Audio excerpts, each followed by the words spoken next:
Hi guys, welcome back to my YouTube channel.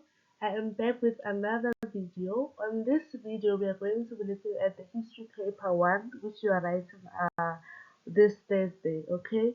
So this video is going to serve as our revision. Alright, without wasting time, let us take a look at the instructions. Which are the instructions that you're also going to find on Thursday when you write your prelim, okay? So you have a section of source-based questions. Okay, each source base is out of 50. I'm sure you already know that. And then you have another section that is section B, which is the essay questions. Okay, please make sure that you read your instructions during the 10 minutes reading time so that you do not make mistakes of choosing 3 source bases, because I've seen people doing that. Okay, you are supposed, or you are allowed to choose one source, one essay. So we have 2 questions there.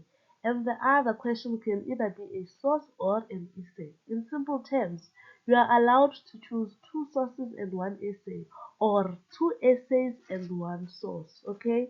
But I always advise the ones that I teach that they should choose 2 essays and only 1 source, because I figured that it's easier that way. But as long as you adhere to the instructions, it does not matter what you choose.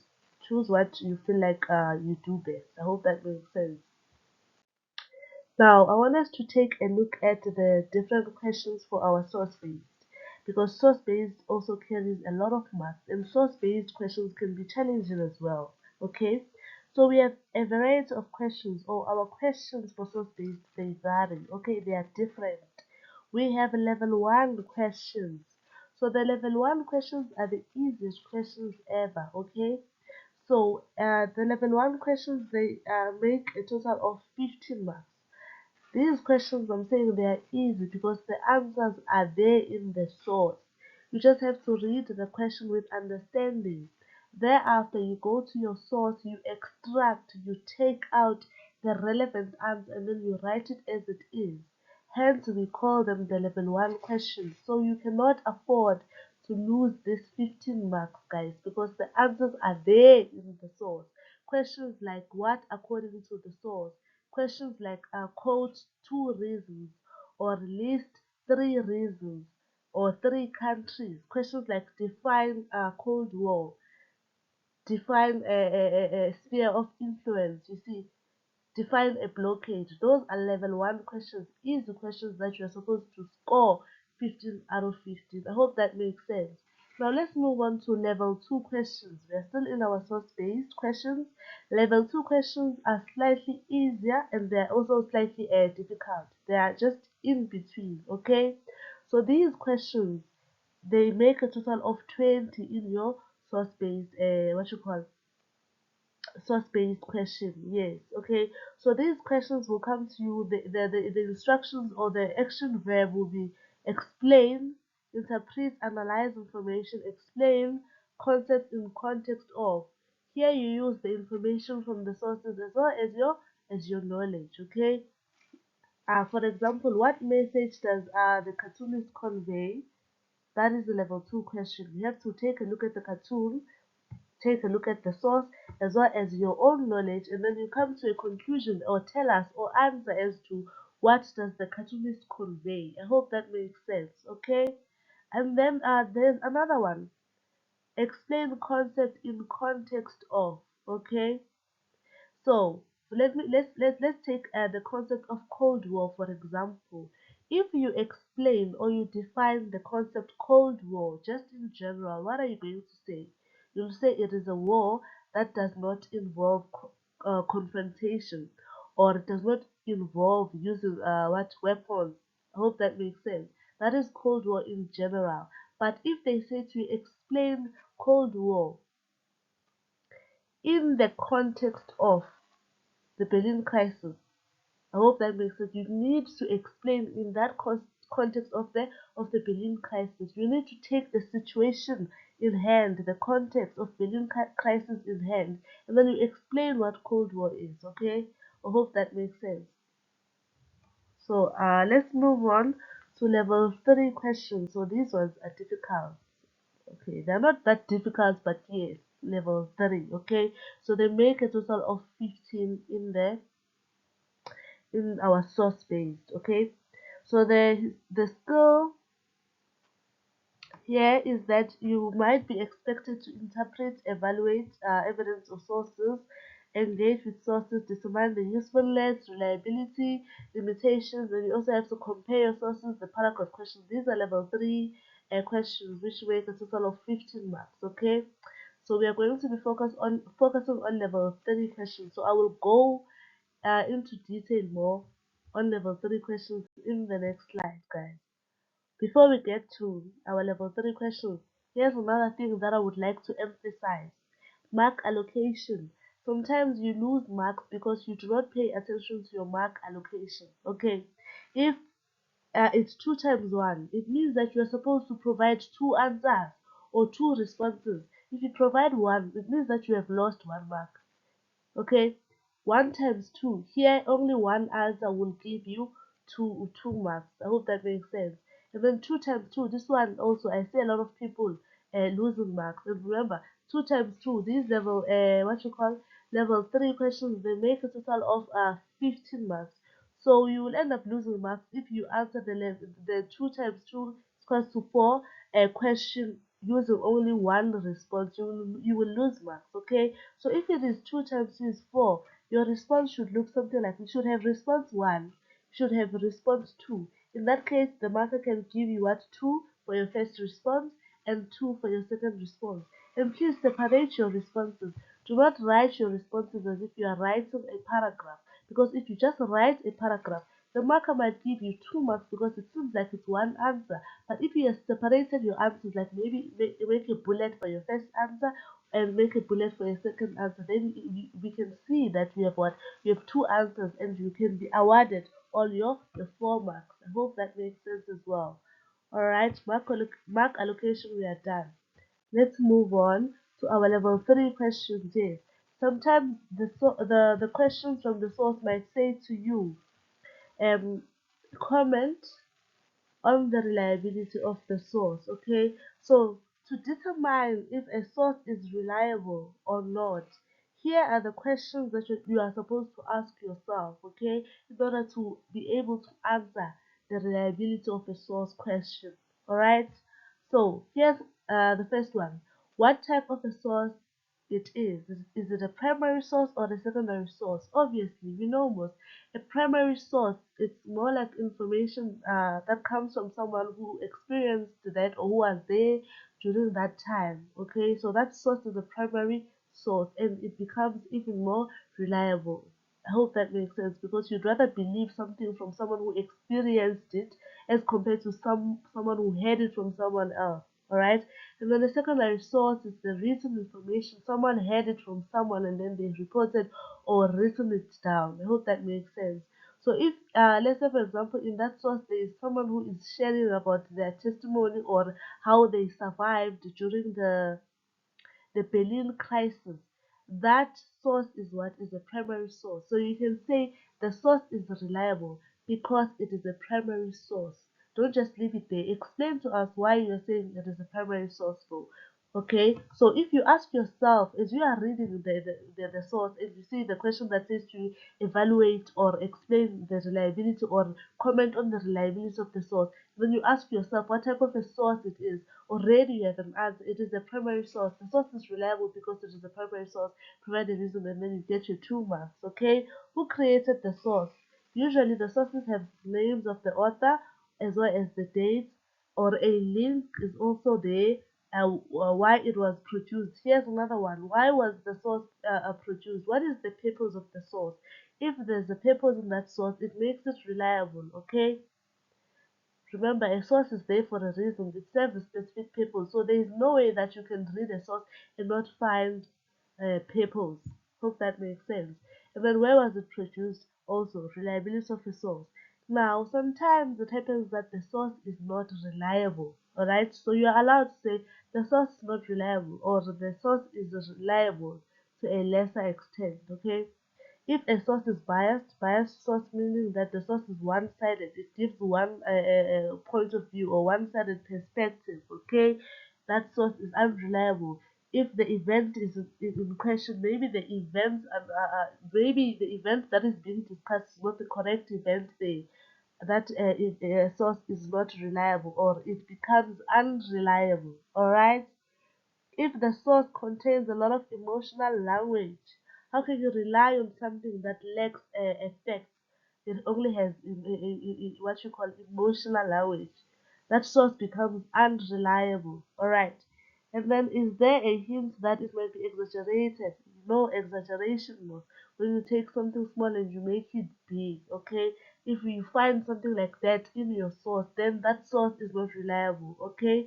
So I hope it makes sense to you when I say for you to be able to evaluate or to determine the reliability of a source, here are the questions you must ask yourself. If you ask yourself these questions, then you will be able to do what? To answer these questions. I hope that makes sense. Moving on to our level 3 question as well, which is the usefulness of a source. In the exam, they might ask you, comment on the usefulness of this source. Okay, explain how this source can be useful or is useful to a historian studying about a Cold War or the Berlin crisis. We don't know, but yeah, the questions are always along those lines. Okay, so here are the questions that you are also supposed to ask yourself as you are answering the usefulness question. The first one, what does the source tell you? The source is useful because it tells me 1, 2, 3, and 4. It makes that source to be useful because it tells you that. Alright? Let's say the source it tells you about how the Berlin Wall affected the lives of East Berliners as well as the lives of West Berliners to an extent that some of the East Berliners died trying to do what? To escape or jump the wall in order to go to the east. That source is what is useful, okay? Because it tells you that. I hope that makes sense. So yeah, guys, these are the questions you're supposed to ask yourself. Who created the source, the date, yes, and then is the source relevant to the topic as well? So yeah, this all falls under usefulness. I hope that makes sense. And usefulness is also 2 times 2 is 4, which means you need to provide 2 reasons or 2 answers as to why you are saying the source is useful. Moving on to our other level 3 question. Okay, yes, here is another example. Yes, here is an example of you answering what the usefulness or commenting on the usefulness of a source. For example, the question reads as follows: comment on the usefulness of the information in this source to a historian researching the USA's policy of containment. Okay, 2 times 2 is 4. You take a stand where you stand. The source is useful. Remember, they said comment on the usefulness. You say the source is useful if you feel like the source is useful. If you feel like the source is not useful, you will say the source is useful to a lesser extent. Don't say the source is useless. I've seen people saying the source is useless. Don't say that. If you feel like the source is not useful, you will say the source is useful to a lesser extent, and then you provide reasons as to why you are saying that, okay? But in this case, the source is useful. Let's look at the answers. The source is useful because it indicates the USA's uncertainty in implementing the policy of containment. I told you, the source is what does the source tell you? What does it tell us? It indicates the USA's, you see? Here's another one. It indicates the implementation of the Truman Doctrine and the Marshall Plan. The information indicates how the Marshall Plan was implemented. It highlights that Western European nations were happy to receive US money. This is what the source is telling us, thus making the source to be useful to a historian who's studying about this topic. Alright? Moving on to our next level 3 question, which is the limitation. Sometimes they will say to you, comment on the limitations of the source. Okay, you need to take a stance here as well. You can say the source is limited if you feel like the source is limited. So what makes a source to be limited? Alright, if the source is one-sided, alright, the source is one-sided, okay, the source is biased to be one-sided as well. The source lacks facts, okay, the facts have been deliberately omitted, which means the facts they did not mention them on purpose. If there is exaggeration in that source, if there is propaganda, propaganda is the spreading of misinformation. All right, so that makes our source to be limited. I hope that makes sense. Or the source to have limitations. Let's say, for example, a historian is studying about what Cold War and studying about the policies of containment that were introduced by what by the USA, as well as the policies that were introduced by the USSR in trying to do what? To contain the spread of communism, and the USSR trying to do what? To contain the spread of what? Of capitalism. And that in our source, they only speak about the bad things that were done by the USSR, or they only speak about the way the USSR tried to contain the spread of the spread of capitalism, and then they do not highlight what the USA did in trying to uh, contain the spread of communism. That source is one-sided because it only provides us with one side of the story. Okay, that source is biased because it does not provide us with both perspectives from the USA's side and from the USSR side, since both of these countries are superpowers. Therefore, that makes the source to be biased. Okay, if that source, the effects that are deliberate, or if they do not include them on purpose, that source it has limitations. If that source spreads misinformation, that source has limitations. So this is how you evaluate the limitations of a source if you come across this question. Okay? Hope that makes sense. And in most cases, when they say to you evaluate or explain the limitations of the source, chances are that source is indeed limited, or that source indeed has limitations. Moving on to this example, yes. Uh, in case you want to go through this question paper that I'm using, this is History Paper 1, November 2023. You can find it on the internet. The question reads as follows. Comment on the limitations of this source to a historian researching the division of Berlin. Okay? Determining the limitation. Okay. So, the source only portrays the Soviet command's viewpoint one-sided. You see, the source only shows or tells us about the Soviet command or viewpoint. That makes the source to be limited or to have limitations because it is one-sided. What about the USA's viewpoint? Here's another one. The source is critical or biased to financial reform in Western controlled zones. So, which means that when the source talks about the reforms in Western control zones only, and therefore it is biased. Because what about those in the Eastern zones? I hope that makes sense. So, this is how you tackle or answer the limitations question. Let's move on to comparing sources, which is also easy. This is a free 4 marks, guys, that some people tend to lose. I don't know how, but please try not to lose these free 4 marks. Okay, comparing of sources. When you are asked to compare information from sources, whether it be similarities or differences, you are expected to gather information from both sources which correspond or differ to each other. For example, they can say to you, compare, not really compare, let's take a look at this one.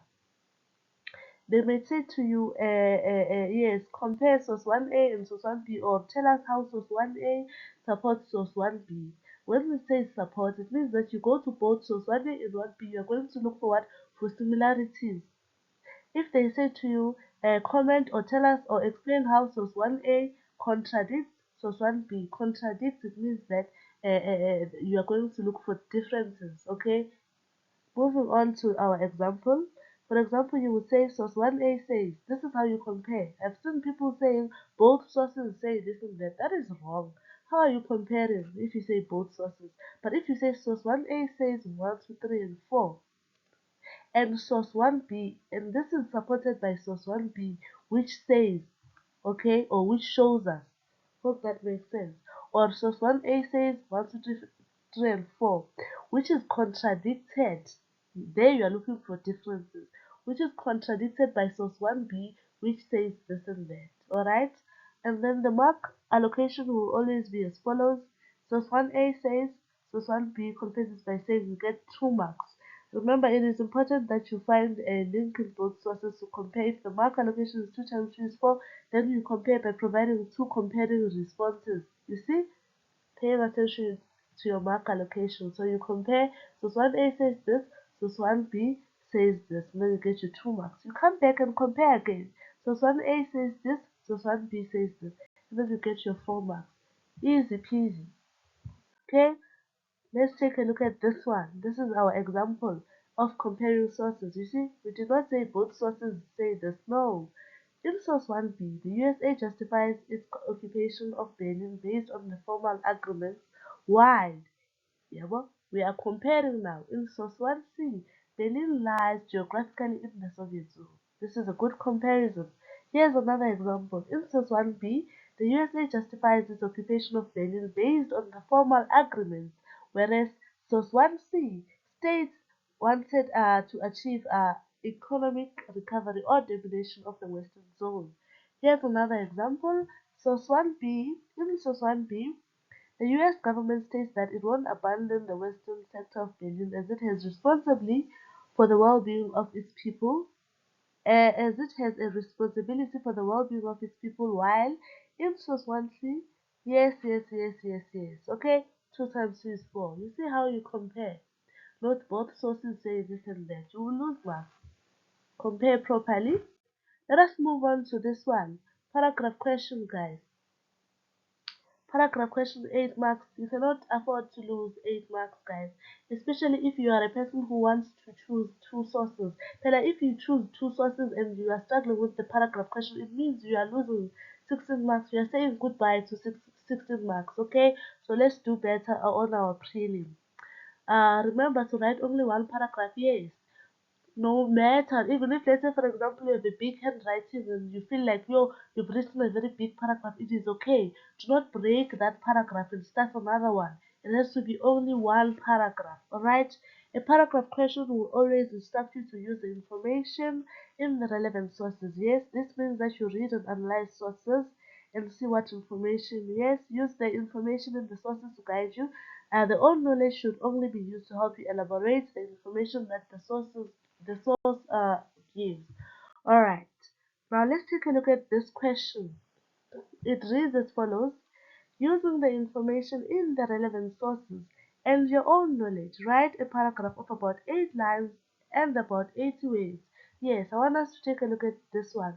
At about 8 lines and 80 words. Remember, guys, other people have big handwriting, okay? So you do not really have to adhere to 8 lines. You can go above 8 lines, okay? Maybe have like 12, 30. You will not be penalized for that. You don't have to stick to 80 words as well. You can even exceed this 80 words. Okay? I'm telling you, you won't go wrong. And then, because some people have big handwritings, like I've just said. So imagine you want to stick to 8 lines. You see, you end up losing marks unnecessarily. No one is going to kill you if you skip, if you exceed 8 lines. Alright, but let's go back to our question. Using the information in the relevant sources and your own knowledge, write a paragraph of about 8 lines, about 80 words, explaining how Berlin became a focal point of Cold War tensions between the Soviet Union and the United States of America in 1948. So, here is the trick. For the paragraph question, you need to highlight or outline the key words, okay? The key word here is how Berlin became a focal point of Cold War tension. The paragraph question is answered by the relevant sources and your own knowledge. Which relevant sources? All your 4 sources. For example, this is we are dealing with a Cold War. So all our relevant sources from source 1A, source 1B, source 1C, and source 1D, and your own knowledge. Okay? You cannot answer the paragraph question with your own knowledge because even the instruction says to you in the relevant information in the relevant sources. So this is how you go about it. Let's take a look at this one. Remember our keywords, how Berlin became a focal point of course. You will go to all your 4 sources and look for answers or words or statements or information that highlights or explains or tells us how Berlin became a focal point of Cold War tension. Okay, for example, let's take a look at this one. The European Advisory Commission planned the division of Germany into three zones. Okay, Germany has yes into what into three zones. We get this one from source 1A. It is relevant to our question. At Yalta, Germany was divided into what? Into four different zones for each of the victorious powers. Where did we get this information from? From source 1A. So reference your source 1A because this is not your own knowledge. You got it from the relevant sources. Now acknowledge the sources by referencing. After referencing, you put your full stop. The city of Berlin, though located deep into the Soviet zone, was also divided and administered by the joint four countries. Can you see how Berlin became a focal point? It was administered, divided, and so forth. Where did we get this information from? From our relevant source. Which one is our relevant source? Source 1A. Then we acknowledge what? We acknowledge the source because this is where we got our information. You proceed. Western powers are combined their zones and formed West Berlin. You are allowed to use your own knowledge, guys. Here is our own knowledge here. The USA government regarded this blockade as a threat and committed to resist it. Where did we get this information from? The blockade, where was the blockade? You know where was the blockade, right? Yes. Source 1B. We got this information from source 1B. The Soviet government also indicated that it was willing to administer the whole of Berlin alone if necessary. Okay? Still, Berlin is the focal point of the Cold War tension here. We got this information from where? From source 1C. The Soviet government desired to spread its sphere of influence. This can be your own knowledge. All knowledge is allowed, but we must not have a lot of your own knowledge. We must have information from relevant sources. Okay, the city of Berlin was divided into two parts by Stalin. Where did we get this information? And this information explains to us how Berlin became a focal point of Cold War tension to an extent that this city was divided into two parts by Stalin. Where did we get the information from? From source 1D. Acknowledge the source, reference the source. I hope that makes sense. So remember, this question is out of 8. So how many points do we have in total? Let's see. We have 1, we have 2, we have 3, this is 4, and then 5, and then we have 6, and then we have 7, and then we have 8. Then you get your 8 marks. 8 marks in the bag, and then we are good to go. Okay, so to answer the paragraph question, you need to read the key question, take out the keywords from the question, this question, take out the keywords, and then you go back to all your four sources. You start to source 1A, look for anything that answers the key question that you got in that question page. Go to source 1B, do the same. Go to source 1D, the same. C and D, the same. And then you come back, you write your paragraph question. Your paragraph question should have at least 8 points since this is out of 8. When I'm saying points, I'm not saying write in point form, guys. I'm saying that when you calculate, or when you calculate the points or the content in this paragraph, you should have at least 8 independent points in order to score 8 marks. I hope that makes sense. Let's move on to section B. We are done with what's this? We are done with the source base. If you have questions, please ask. Okay. Use previous question papers, guys. You can even use this one that I used to make this video. I did provide the year as well as the month, November 2023. Okay. Paper 1, and then you can practice on your own. Let's look at our essay questions. Alright, let's take a look at this one. The question reads as follows. The tactics used by Vietcong were successful in making USA strategies ineffective during the Vietnam War between 1963 and 1975. Critically discuss this statement and use relevant evidence to support your line of argument. I'm not going to dwell much into essay writing, guys, because I have independent videos in this very same channel. If you can just scroll and search my videos, I have a video explaining in detail the Vietnam War essay as well as the Black Power movement essay. So if this does not make sense to you, please go and watch those videos because I explained everything in detail. Now, When a question says to you critically discuss, you really need to discuss. You need to discuss the tactics that were used by the Viet Cong. You need to discuss that were successful, and also discuss the strategies that were used by the USA, the very same strategies that were ineffective. Okay, so first things first, introduction. When a question says to you critically discuss, you need to take a position where you stand. How do you take that position? You say you approve or you disapprove. That is your line of argument. I approve that the tactics used by the Viet Cong were successful in making USA strategies ineffective during the Vietnam War between 1963 and 1975. Full stop. Step number two, provide a reason as to why did you take that stand. Give us a reason, okay? Give us your beautiful reason. Step number three, when you start your reason, you say because 1, 2, 3, and 4. If this 1, 2, 3, and 4 does not make sense to you, go to that video I'm talking about. Just go through my videos, you'll find Vietnam War essay. And then step number three, orientation. What is your essay going to do? What is your essay going to discuss? What is it? Okay, you tell us. And then you start your background. Background is equally important. You tell us about the Geneva Conference.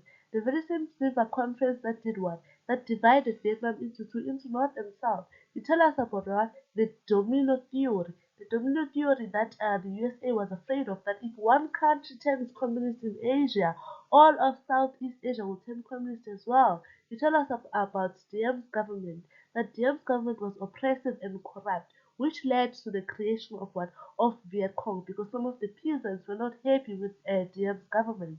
Then you tell us about the Gulf of Tonkin, whereby U.S. patrol boats were fired there at the Gulf of Tonkin, and that made the USA to do what? To send troops, and that was the beginning of the Vietnam War. Okay, moving on to our body. Our body, you have to talk about the safe village system, which is a strategy or a system, which is also referred to as the strategic Hamlet policy. This strategy was introduced by who? By the USA in support of the of South Vietnam. Okay, the strategy, you know it. If you don't know, check that video. But the strategy was to basically keep what the peasants safe. Okay, trying to move the peasants to safe villages. But the peasants didn't want to do that because they didn't want to leave their ancestral land. So this strategy was what? Was pointless. Then we have the Ho Chi Minh Train, which was the train that was used by the Viet Cong to do what? To smuggle in arms and supplies. Then we have the Operation Ranch Hand, which is a strategy that was introduced by the USA. We have the Operation Rolling Thunder, not a strategy that was introduced by the USA, that was ineffective in this case, okay, or according to this question that we have at hand. We have the guerrilla warfare tactics, which were the tactics that were used by the Viet Cong. The tactics included what? Ambushes, surprise attacks, booby traps, operating in thick, dense jungles, guys. I'm sure you still remember this. Go to that video if you forgot. We have the search and destroy policy that was introduced or employed by the USA, whereby they went to villages trying to look or search and destroy and eliminate the Viet Cong. But this strategy was not successful, or it was ineffective, because the Viet Cong did not wear any uniform, so they could easily blend in with ordinary peasants. Okay, which led. Okay, before that, we have the Tet Offensive, whereby the Viet Cong went to Saigon, and then they killed the U.S. embassy and captured a lot of towns. And then the third was the Vietnamese New Year, okay? And then we have the Malay Massacre. The Malay Massacre, which was a village or with the villagers that were massacred. When you massacre, you kill a number of people. Women and children were massacred by the U.S. troops since they were looking for or searching for them for the Viet Cong. Then we have the television war. Since the Malay Massacre event, it made it to the media, television war, and obviously people when they see that gross human rights is being done or people are being killed, obviously people are going to do what? Mass demonstrations, student protests at universities, and even some people from the USA started to do what? To doubt the wisdom of the war, saying that this war is pointless at this point.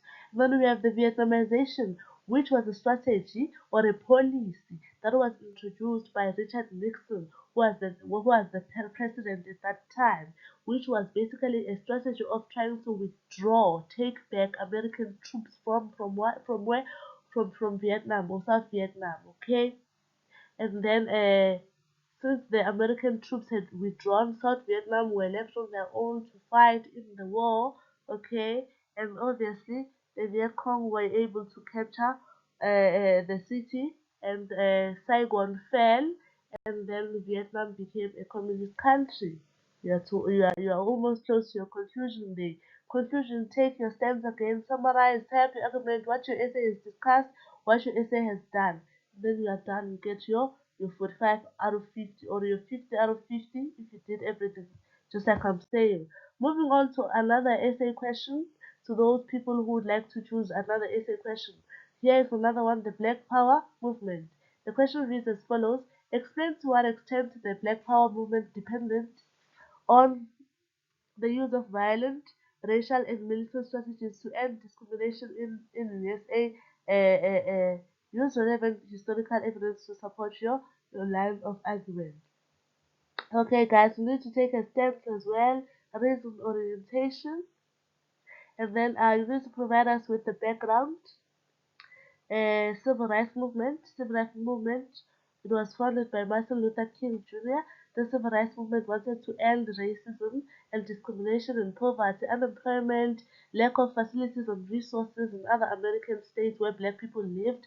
But the civil rights movement was very slow in doing this. Obviously, since it was slow, people grew impatient because they were tired of all of this. Okay, then we have one person who is an activist who goes by the name of Dr. Carmichael, who gave a speech.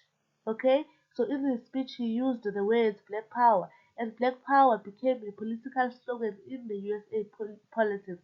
So this is how black power emerged. This is how this black power philosophy or movement started. Okay, moving on to the body. In your body, you need to tell us about the philosophy of black power, a role of Malcolm X, role of Stokely Carmichael, and other activists like Angela Davis, or any other activist that you might know. You need to tell us about the formation of the Black Panther Party by Huey Newton and Bobby Seale, as well as their aims, their 10-point plan aims of the Black Panther Party. You need to tell us about the short-term gains of the Black Panther Party, the long-term gains of the Black Panther Party, the challenges of the Black Panther Party. And then you need to conclude now, take your stance again, summarize, tie up your argument, and then you tell us what your essay has done. Okay, guys. So yeah, I think I've covered everything that I was supposed to cover. Good luck on your paper one, and I'm sorry if I am shouting in this video, but I was trying to be fast because I didn't want the video to be long. And if I talk slow, I know for the fact that this video was going to be an hour long, and I know you don't have that much time. You don't have time to watch something that is an hour. Okay, guys, so I'll be back with another video for paper two. If this video was helpful to you, please let me know in the comments so that I can have the energy to do something similar to this for your paper two. Don't forget to use previous question papers, guys. Use previous question papers. They're going to help you a lot. Know all your definitions. Time management. Time management, guys. Manage your time wisely. Spend 1 hour in each section. Spend 1 hour in each section so that by the end of those 3 hours you have spent 1 hour in each section. Okay, because if you do not manage your time wisely, you're going to lose marks, especially for essays. If you fail to write your conclusion because you didn't have time, you're going to fail that essay. Okay, you're going to score good marks. So try by all means to write not really fast, but use your time wisely. Okay, use that 3 hours wisely. Don't forget to subscribe, like, comment, and share with your fellow classmates if this video was helpful to you. Alright, thank you. See you on my next one. Bye.